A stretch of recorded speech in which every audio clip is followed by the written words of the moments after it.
नमस्कार, आदाब, सत श्री अकाल। इकोसेंस के पहले पॉडकास्ट में आप सबका स्वागत है। I welcome you all. सबसे पहले आज 5 जून वर्ल्ड एनवायरनमेंट डे के शुभ अवसर पर आप सबको बहुत बहुत बधाई, कॉन्ग्रेचुलेशंस। इसी दिन हम एक एनवायरनमेंट रिलेटेड पॉडकास्ट की शुरुआत कर रहे हैं। ये उन सब के लिए है जो एनवायरनमेंट फ्रेंडली हैं, पर्यावरण को प्रेम करते हैं। इससे भी ज़्यादा ये पॉडकास्ट है उनके लिए जिनको एनवायरनमेंट, पर्यावरण के बारे में थोड़ी कम नॉलेज है और इसके बारे में कुछ ज़्यादा जानना चाहते हैं। हमने इस पॉडकास्ट का नाम रखा है इकोसेंस। इकोसेंस, साइंस, सोसाइटी एंड सस्टेनेबिलिटी। चलो, इस पॉडकास्ट के पहले एपिसोड में मेरा डॉक्टर मनमोहन सिंह का एक बार फिर नमस्कार, आदाब, सत श्री अकाल। इकोसेंस। आप सोच रहे होंगे कि इंसान की 5 सेंसेस, 5 ज्ञान इंद्रियों के बारे में तो सुना था, लेकिन सरदार जी ये इकोसेंस कहाँ से ले आए? इकोसेंस है क्या? ये नाम कहाँ से आया? इकोसेंस का साइंस, सोसाइटी और सस्टेनेबिलिटी से क्या रिश्ता है? रेदर इन सभी की आपस में क्या रिलेशनशिप है? हाँ, आपने ठीक ही सोचा था। God has blessed us with 5 senses. भगवान ने हमें 5 सेंसेस मतलब 5 ज्ञान इंद्रियां प्रदान की हैं। इन 5 सेंसेस, 5 ज्ञान इंद्रियों का हमारी जीवन शैली में बहुत बड़ा योगदान है। ये 5 सेंसेस, 5 ज्ञान इंद्रियां हैं। साइट, देखना, हियरिंग, सुनना, टच, महसूस करना, टेस्ट, स्वाद लेना और सुगंध, स्मेल करना। ये 5 ज्ञान इंद्रियां हमारे जीवन में हर पल 24/7 दिन रात हमारा साथ देती हैं। इन्हीं के कारण हम दुनिया में अपना जीवन व्यतीत करते हैं। But now there is a question. एक सवाल है, क्या ये 5 ज्ञान इंद्रियां हमारे जीवन के लिए काफ़ी हैं? Friends, these traditional 5 senses only perceive the external environment. लेकिन जिंदा रहने के लिए, सुखी जीवन व्यतीत करने के लिए हमारा दिमाग लगातार इंटरनल सेंसेस को प्रोसेस करता रहता है। मतलब हमारा ब्रेन, हमारा दिमाग बिना रुके बैकग्राउंड में हमारी बॉडी के अंदर की हर एक्टिविटी को ट्रैक करता है और मॉनिटर करता है। हमें लगता है कि हम सिर्फ देख, सुन या छू रहे हैं, लेकिन हमारा ब्रेन अंदरूनी सिग्नल्स, इंटरनल सेंसेस को समझने में 24/7 बिजी रहता है। हमारी फिजिकल सेंसेस से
की मदद से, हेल्प से हम सब एनवायरनमेंट को समझते हैं। सोसाइटी इस पर टोटली डिपेंडेंट है, निर्भर है।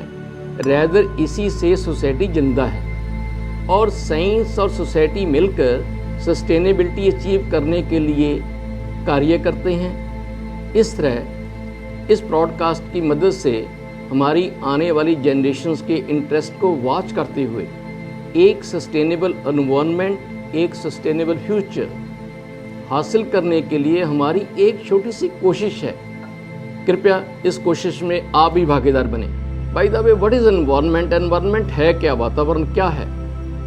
एनवायरनमेंट शब्द बना है एनवर्न से। एनवर्न एज ए नाउन, एनवर्न का मतलब है आसपास का क्षेत्र, पड़ोस, हमारा नेबरहुड। अब अगर इसको वर्ब की तरह लें, इसका मतलब है घेरना या चारों ओर से घेरना। यानी जिस चीज़ ने हमें चारों तरफ से घेर रखा है वही हम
समुंदर, नदियाँ, तालाब, झील, ज़मीन के नीचे का पानी, यहाँ तक कि बादलों में जो पानी है वो सब जलमंडल का हिस्सा है।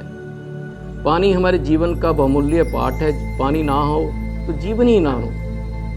प्रॉब्लम ये है कि हम इस अवेलेबल 71% पानी में से सिर्फ 2.5% पानी ही यूज़ कर सकते हैं। सिर्फ 2.5% पानी ही पीने के लायक है, पोर्टेबल है। समुंदर का तो खारा पानी है और उस 2.5% में भी आधे से ज़्यादा बर्फ़ और ग्लेशियर्स के रूप में जमा है। मतलब हमारे पास इस्तेमाल के लिए बहुत ही कम पानी है। अब तीसरा पार्ट, जियोस्फीयर, स्थल मंडल यानी ज़मीन। ये वो ज़मीन है जिस पर हम रह रहे हैं, खेती करते हैं, सड़कें बनाते हैं। इसके नीचे मिट्टी है, पत्थर है, खनिज है, तेल है, कोयला है। मिट्टी सबसे ऊपर की परत है, इसी में पेड़ पौधे उगते हैं, हम इसी पे रह रहे हैं। और चौथा पार्ट है बायोस्फीयर, जैव मंडल यानी जीवन। ये सबसे दिलचस्प हिस्सा है। जीव मंडल मतलब वो हिस्सा जहाँ जीवन है। इसमें संतान है, पेड़ पौधे हैं, जानवर हैं, पक्षी हैं, कीड़े मकोड़े हैं। यहाँ तक कि वो बैक्टीरिया भी हैं जो हमें आंख से नहीं दिखते। दोस्तों, ये सारा जीवन हम सब एक दूसरे से जुड़े हुए हैं, जीवन एक दूसरे से जुड़ा हुआ है। इसे इकोसिस्टम या पारिस्थितिकी तंत्र कहते हैं। एक छोटा सा उदाहरण देता हूँ। पेड़ ऑक्सीजन देता है जिससे हम सांस लेते हैं। हम कार्बन डाइऑक्साइड छोड़ते हैं जो पेड़ इस्तेमाल करता है। मधुमक्खी फूलों का रस लेती है और परागण करती है, जिससे नए फल बनते हैं, वही फल हम खाते हैं। मीनिंग देयर बाय हर जीव एक दूसरे पर निर्भर है, डिपेंडेंट है। अगर बस एक कड़ी टूट गई तो पूरा सिस्टम डिस्टर्ब हो जाता है। इसकी चर्चा आने वाले एपिसोड्स में करते रहेंगे। ये बात तो क्लियर हो गई कि एनवायरनमेंट के ये चारों पिलर्स, पार्ट्स अलग अलग नहीं हैं, दीज आर नॉट डिफरेंट। हवा, पानी, ज़मीन, जीवन, ये चारों आपस में बातें करते हैं, एक दूसरे से प्रभावित होते हैं, डिस्कस करते हैं। यानी एक गोल चक्कर है, एक साइकिल है। इसी को प्रकृति का, नेचर का बैलेंस कहा जाता है। देवी और सज्जनों, एनवायरनमेंट सिर्फ साइंस का सब्जेक्ट या टॉपिक ही नहीं है। इसमें सोसाइटी और हम सबका बिहेवियर, हमारा एटीट्यूड बहुत बिहेवियर करता है कि हम एनवायरनमेंट के प्रति कैसा बिहेवियर रखते हैं। यही सब कुछ अगर पॉजिटिव हो, सब ठीक ठाक, यही सस्टेनेबिलिटी फाउंडेशन है। अब देखो, साइंस से हमने एनवायरनमेंट को सीखा, सोसाइटी ने इसे महसूस किया या यूज़ किया। साइंस और सोसाइटी ने मिलकर एक सस्टेनेबल फ्यूचर फॉर्म करने में अपना योगदान पाया। यही है हमारी सिक्स्थ सेंस, इको सेंस, और यही है हमारा podcast eco sense, science, society and sustainability. Environment के बाद बात करते हैं इकोलॉजी की। इकोलॉजी का मतलब है रिलेशनशिप्स विद इन नेचर। इस एनवायरनमेंट में रह रहे हम लोग, पशु पक्षी, पेड़ पौधे, हम सबकी आपस में एक इम्पॉर्टेंट रिलेशनशिप है, रिश्तेदारी है। और इस रिश्तेदारी को कायम रखने के लिए हम सब आपस में एक बैलेंस बनाकर रखते हैं। तो फिर दिक्कत कहाँ से शुरू हुई? दिक्कत तब शुरू हुई जब हमने एनवायरनमेंट या इकोलॉजी के इस बैलेंस को डिस्टर्ब करना शुरू कर दिया, तोड़ना शुरू कर दिया। हमने फैक्ट्री, इंडस्ट्री, हमारे व्हीकल्स के धुएं से हवा पॉल्यूट की, अपने यूज़ के लिए प्लास्टिक बनाया, ज़मीन और पानी गंदा हुआ, जंगल काटे, जानवर बेघर हुए, बारिश कम होने लगी। हमने भगवान की नेमतों को ज़रूरत से ज़्यादा, मतलब नीड बेस्ड नहीं, ग्रीड बेस्ड इस्तेमाल किया, रिसोर्सेज ख़त्म होने लगे। नतीजा क्लाइमेट चेंज, मतलब मौसम का बेमौसम बदलना, गर्मी का बढ़ना, कभी बाढ़, कभी सूखा। इन सब का जिम्मेदार कौन? पशु पक्षी या पेड़ पौधे तो हो नहीं ना सकते, सिर्फ और सिर्फ हम लोग। तो अब करना क्या है? What is the way out? यहीं पर ज़रूरत है एक 6 सेंसेस की, 5 सेंसेस के साथ साथ एक 6वीं ज्ञानेंद्रिय की, इको सेंस। इको सेंस मतलब वो 6ठी ज्ञानेंद्रिय, वो समझ जिससे हमें पता चले कि वातावरण को ठीक रखने के लिए हमें क्या करना चाहिए, क्या नहीं करना चाहिए। What are the do's and don'ts towards sustainable environment? यही तो है इको सेंस। इकोलॉजी हमें एक साइंटिफिक ट्रूथ बताती है, बैलेंस, और सस्टेनेबिलिटी हमें याद दिलाती है कि नेचुरल बैलेंस मेंटेन रखने के बिना sustainable future, sustainable environment possible नहीं है। दोस्तों, जब नेचर का बैलेंस डिस्टर्ब होता है, नेचर का सिस्टम भी डिस्टर्ब हो जाता है। It is against the interest of our future generations. पेड़ पौधे सूर्य की रोशनी पर डिपेंड कर रहे हैं, एनिमल्स प्लांट्स पर डिपेंड कर रहे हैं, और we people, humans, we depend upon all of them. ये एक सिस्टम है जहाँ हर एक चीज़ बैलेंस बनाए रखने के लिए एक दूसरे से कनेक्टेड है, जुड़ी हुई है, रेदर एक दूसरे पर डिपेंडेंट है। अब देखें, एनवायरनमेंट और इकोलॉजी का आपस में क्या रिलेशनशिप है। इसका सिंपल मतलब है कि एनवायरनमेंट एक ढांचा है और इकोलॉजी इस ढांचे में हर प्राणी का काम करने का तरीका है। दोबारा बोलो, एनवायरनमेंट इज द स्ट्रक्चर, एक घर की तरह है, इसमें सब कुछ शामिल है, हवा, पानी, मिट्टी, पेड़ पौधे, जीव जंतु, हम लोग। इकोलॉजी इज द फंक्शन, ये उस घर के अंदर रहने वालों के रिश्ते, उनके रोल, सब काम करने का तरीका। जीव जंतु एक दूसरे पर निर्भर हैं, इनकी एनर्जी कैसे फ्लो करती है और पूरा सिस्टम कैसे चलता है, बस ये कंप्लीट फंक्शनिंग का नाम है ecology. Without ecology environment inactive, and without environment no ecology. Ecology exist ही नहीं कर सकती। So ecology explains how nature stays balanced. यही सब समझने के लिए है ये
थोड़ा मामला सीरियस हो रहा है, जरा इसी बात पर थोड़ी शायरी हो जाए। शुक्र है उस खुदा का, भगवान का, शुक्र है उस खुदा का जिसने ये हसीन जहां बनाया, नीला आसमां, हरी धरती और एक बढ़िया वातावरण लगाया। इस बेहिसाब नेमतों के लिए, बख्शिशों के लिए मैंने भगवान के चरणों में हर पल पल पल अपना सर झुकाया।